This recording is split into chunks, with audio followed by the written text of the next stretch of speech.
চলো আজকে বানাবো পাঁচফোড়নের খিচুড়ি। তো কীভাবে বানাচ্ছি দেখিয়ে দিচ্ছি। প্রথমে আমি ডালটা ভেজে নিলাম, আর এখানে দেখো গোবিন্দভোগ চাল নিয়েছি। ডালও 350, চালও 350। তো জলটা যখন ফুটে গেছে তখন আমি ডালটা দিয়ে দিলাম, তারপরে দিয়ে দিলাম চাল, তারপরে দিয়ে দেবো পরিমাণ মতন হলুদ আর নুন। দিয়ে যখন সেদ্ধ হয়ে আসবে তখন কয়েকটা কাঁচা লঙ্কা মিশিয়ে দেবো। এবার একটা মশলা বানাবো, কড়াই বসিয়ে দেবো, সর্ষের তেল দিয়ে দেবো সামান্য পরিমাণে হলুদ, যাতে মশলাটা চারিদিকে না ছেটে।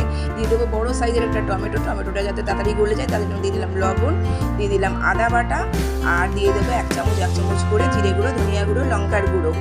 আর দিয়ে মশলাটা ভালো করে কষিয়ে দিয়ে দেবো খিচুড়ির মধ্যে, মানে মিশিয়ে দেবো মশলাটাকে। তারপরে দেবো ফোড়নে দেবো শুকনো লঙ্কা, তেজপাতা আর পাঁচফোড়ন। অনেকে এখানে জিরে ফোড়ন দাও, একবার পাঁচফোড়ন দিয়ে খেয়ে দেবো, খুব ভালো লাগবে। আর যারা মিষ্টি খাবে তারা মিষ্টিটা একটু বেশি দেবে, আমরা মিষ্টি কম খাই বলে 1 চামচ চিনি দিয়েছি। দিয়ে মশলাটাও মিশিয়ে দিলাম, দিয়ে এবার ঘি দিয়ে নামিয়ে দেবো। ভিডিওটি যদি তোমাদের ভালো লাগে অবশ্যই লাইক, শেয়ার, কমেন্ট করো, আমাদের সাবস্ক্রাইব করো, আমার পাশে দেখো। আজকে জন্য টাটা।